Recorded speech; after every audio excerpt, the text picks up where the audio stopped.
Yo, what's up guys? Mike here, coming at you from the mushroom farm, and I got a great video for you guys tonight. So tonight we're going to do a little subscriber Q&A. I've got a list of subscriber questions that you guys have left for me down in the comment section below, and I am going to answer all of them in this video tonight. We're going to talk about grow room temperatures and growing different mushrooms in the same grow room. We're going to talk about different bag sealing techniques. We're going to talk about some tricks with liquid culture, loading syringes, and just sterility, things like that. And I want to say, if you're new and you're just now tuning into this channel, my name's Mike. I'm a mushroom farmer. I've been farming gourmet mushrooms 9 years full time. Here's just a few shots of some of my grows over the years. But I basically grow these mushrooms here on my farm, and I sell them at farmers markets and to high-end restaurants. We have over 260 videos on mushroom farming and mushroom cultivation on this channel. I'm doing daily uploads, monthly subscriber giveaways. So if you're into mushrooms and farming, make sure you click that subscribe button right now so you get more mushroom and farming videos like this in the future. But anyway, on to today's video. Let's get into the Q&A. So Stacy's starting, okay? You're the first question. Do I grow everything in the same grow room? Are my grow rooms different temperatures? And you were asking, I remember, about pink oyster mushroom and gold oyster mushroom. So yeah, I'm going to talk about this a little bit. And I totally do grow all my mushrooms in the same grow room. Okay, so yeah, I totally do have all my mushrooms growing in the same grow room. And we do have 2 grow rooms here on my farm. And this last growing season, when I was growing all my gourmets for farmers markets, I was actually only using 1 grow room. So I was doing a little over 200 pounds a week with just the 1 grow room fired up. And my second, I wasn't even running the other one. We are going to run both of them this upcoming season just because I have more farmers markets lined up for a weekend, and we're going to just really pump out some freaking mushrooms. But yeah, I keep everything in the same grow rooms, and the grow rooms are the same temperatures too. I'm not going to differ anything. And honestly, it's just because of like my mentality. I like to keep everything simple. And let me just explain what I'm doing with my grow rooms this upcoming season, and you'll completely understand it. So most of my mushrooms spend about 14 days in the grow room, except the Black Pearl King, okay? They take about 21 days in your grow room, all right? So basically, with the 2 grow rooms, I'm going to bounce back and forth between the 2, kind of like loading them up each week, okay? So one grow room will basically be for like week 1, the other grow room will be for like week 2, and I'm just going to keep stacking them up. And the Black Pearl Kings are just going to get special shelves in each grow room, actually. But yeah, my grow rooms pretty much stay 60 to 70 degrees. I have a 2-ton mini split in the front of my building, and I just regulate the temperature just to be kind of about 65 degrees in my building here, okay? 65, 70, kind of around that zone. I never like it above 70 in here just because of the spawn and just anything that could potentially go bad. 75 degrees, I say, is like the danger zone for that kind of stuff. So I try to keep everything like 70 or under in this area. And then in the grow rooms, if it dips down to 60 because there's an evaporative cooling effect with the humidifiers when that moisture gets added to the air, it's totally fine. But that's kind of how I do it on my farm. I basically really like to pump out the oysters and the hericiums just because they can colonize a block so quickly. I can cycle them through incubation quickly, and then I can stage them in the grow rooms properly and just get a harvest super fast. And I can grow the most amount of mushrooms per week that way, per square foot of my building with that style of growing. So that's why I do that. I had some people too asking if I do like enoki, shimiji, beach, mushrooms like that.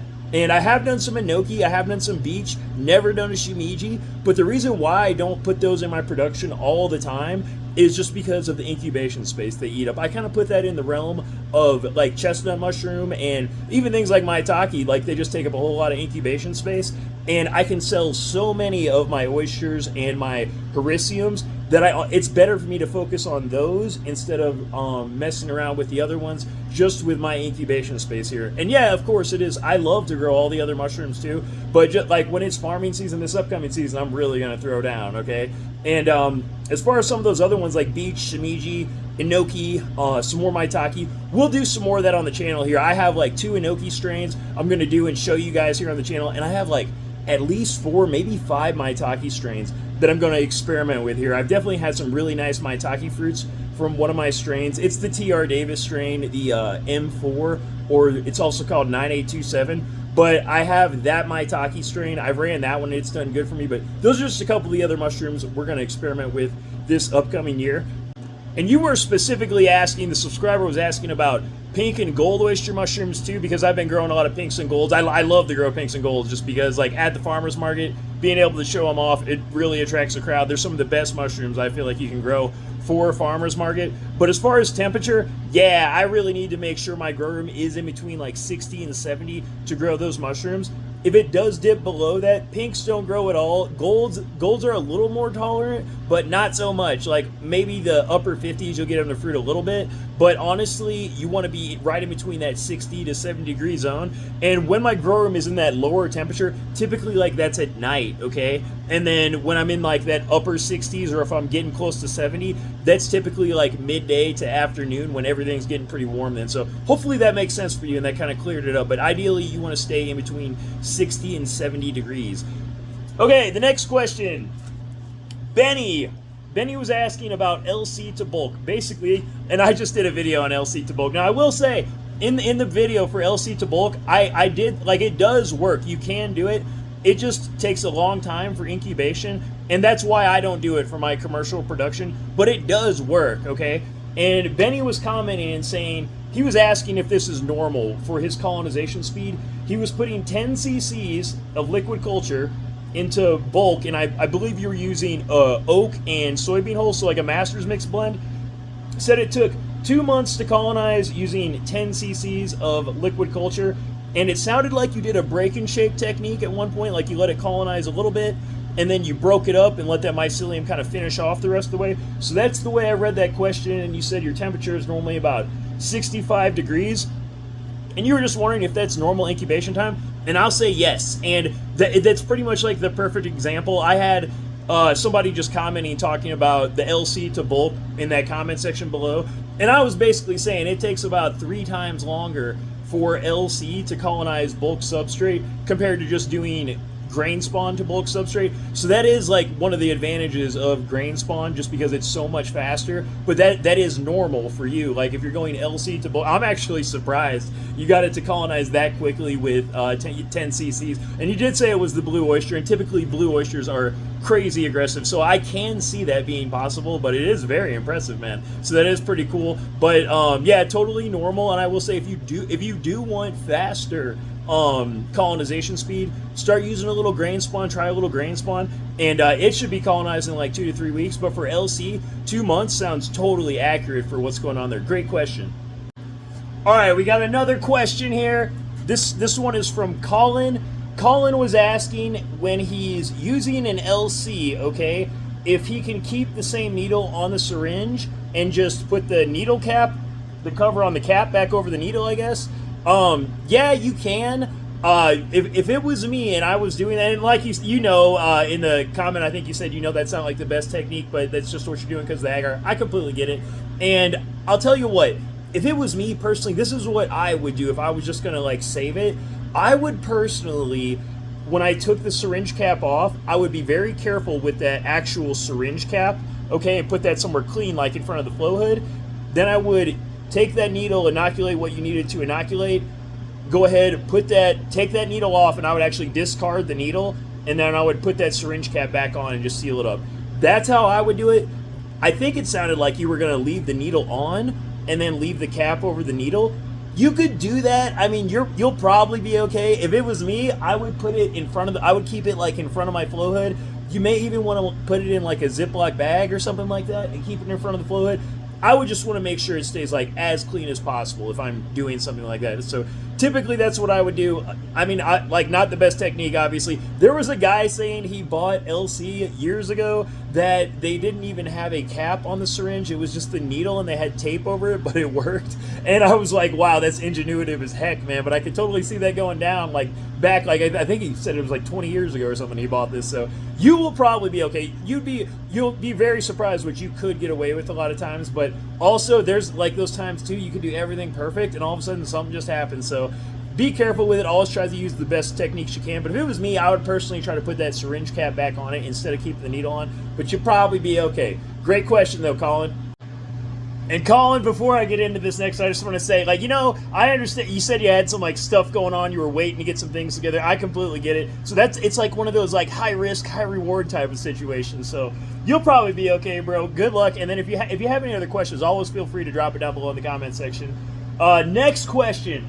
Patrick, is white millet or red millet better? Does it matter? And I'll just say, no, it doesn't matter. And like here at the grain elevator, when I go to any grain elevator, because I've bought millet like here in Colorado, I bought it in Southern Illinois, and basically whenever I would call them up, I would just be like, hey, do you guys have any millet in stock?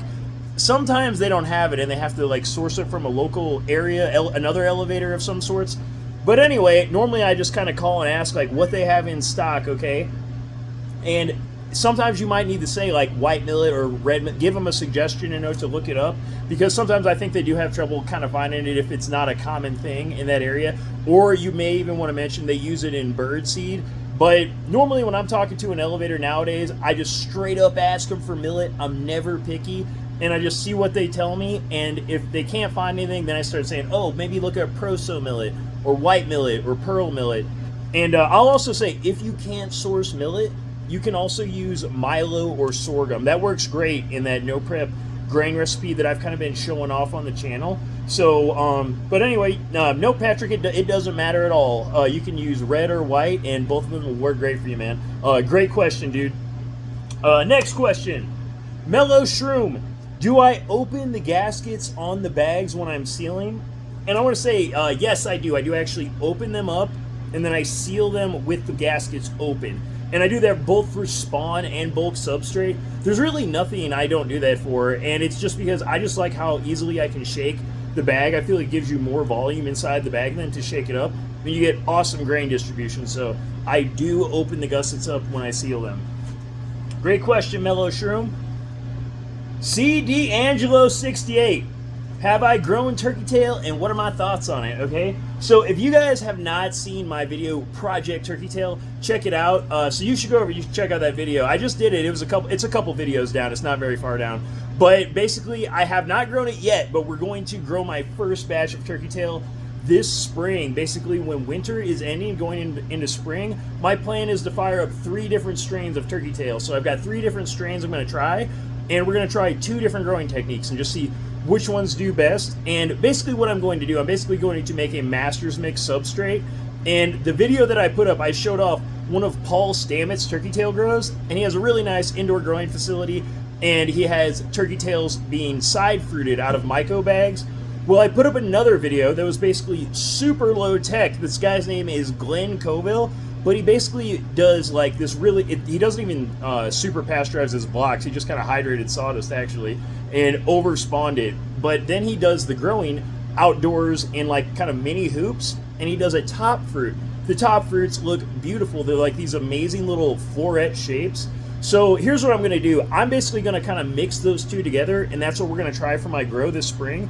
So just stay tuned in for that grow, and just we'll see which ones do best and kind of like what performs the best for me in the grow room. But what I'm basically going to test is like sterilized master's mix, and then I'm going to do some side fruits and top fruits, and then just see which strains do better, side fruited and top fruited. But really, like, even though Paul Stamets is the OG, Glenn Coville, that guy, the turkey tails, like, I love those floret clusters that they made. Like, he threw down, dude. So check that video out. It's super cool. Okay, so last question, last but definitely not least. If you guys stay tuned in until the end of the video, you guys are getting the juice right here, dude, because this is a good one. Okay, and I'm gonna give you guys like a really cool answer. So anyway, Benny, how do you go about loading syringes when the LC is stored in the fridge? And Benny, I'm gonna just tell you a trick, and this is gonna blow your mind, dude. So this is gonna change your life, Benny. So anyway, first of all, an LC jar, okay, let's just say, let me grab one of these. So anytime there's the injection port, so we have an injection port, and then we have a syringe filter on here. Anytime you pass a needle through the injection port, you could potentially track in a contaminant. You're making a hole in there every time, man, that you're making a hole. So here's what I do, okay? I try to minimize the holes that I put in those things, so I don't even put my LC jar in the fridge at all, okay? Now let me explain what I do. Instead of putting the LC jar in the fridge just at all, because you could pick up a contaminant then at some point, what I'll do is I'll basically wait till that LC is ready. I'll test it to make sure the batch is clean. Once you know it's clean, then you load all the syringes, okay? So you load all the syringes just like this, get a cap on them. You could seal the bag or like fold it shut. I don't want to bend this bag up too much, but you can seal it. You could fold it shut, put some clips on it, and then you could put that bag of syringes in like a tote, like in a gasket tote in your refrigerator, okay? So these are what you did then is you just basically created a whole ton of like little slants. You made a whole bunch of little pre-portioned LCs. These are preloaded LCs basically, okay? And there's a lot of people would have a lot of questions on this. These will stay good for over a year, okay? So if you make a fresh batch, okay, these should be good for at least 1 year, all right, if you do this. Now, if you're probably like, how did you cap it, dude? Well, here's what you do. Where did I put my box? I have a box. Here it is. There it is. I had to make another order. I almost used all these. So, like, check it out. Sterile syringe caps, okay? And here's what you get. Let me just show you real quick. This is what you're going to get here. See how you got, like, there's the actual syringe cap. And there's another cap they put over it, but it's just like another false type of cap. That blue one is the one that actually goes on the syringe. But you can just order these online. And I'll just tell you what, for the time it saves you, for me now, it's like a no-brainer. I do this just because I'm going through so much LC and distributing so much LC. This is a huge time saver for me versus buying non-sterilized caps and then sterilizing the caps and then taking your time to use like a technique to use a dental pick and then put that on a syringe, you know. So it takes time. You could track it and contaminate it that way. These, like I said, they're already pre-sterile, okay? So all you have to do, open them up one by one. These end up being, I think, like they're around like 25 cents a piece. So yeah, it does add up. But honestly, you got to ask, like, how much is your time worth, especially if you had like a contaminated batch or something like that. So it could really set you back. I feel like these sterile caps are like such a little hack, okay? And then as far as storing these in the refrigerator, when they're in the syringe, okay, it is just like being in a slant, all right? So they're not getting any oxygen. They're cut off from the oxygen. So the mycelium will basically go into a dormant state. Honestly, if you have the jar in there, a lot of times the jar will still keep growing a lot and stuff, and you'll see some really funky stuff going on in that jar. So anytime I've seen an older jar, I would be like afraid to pull from it and use it after a while. The more times, like I said, you keep puncturing it, you keep using it, the more likely you are to get contamination. But if you know the batch is clean, you can pull the whole batch, cap them all, and then you got clean syringes whenever you want to go grab some, okay? So definitely use that technique. Such a little hack, and yeah, I just feel like everybody should be. If you're not preloading your syringes, you're really missing out, okay? And also, just to touch on that a little bit too, so I didn't start buying these actual sterile caps until recently. I was buying my own unsterile caps and then just sterilizing them myself and then carefully capping them, okay? So that's how I was doing it, but I've been preloading these for years like this, and this is a flawless technique. It works great just for storing them. I think you're less likely to get contamination doing it this way than you would the other way, but if you want to save some money and not get the fully sterilized ones already, get some unsterile ones, put them in like a jar with some water, sterilize it, and then strain that water through a sink strain that you sterilize, and then I'll flame a dental pick and I would pick them up from that little sink drain then, okay? And I would do all that work in front of the flow hood, but that's basically how I would cap syringes. But if you cap syringes, preload them, you're going to be way better off. Now, I'll even say I recently just got some stuff to set up aeration for LC, so I'm going to put up an aeration system together here, and on those they have Lear lock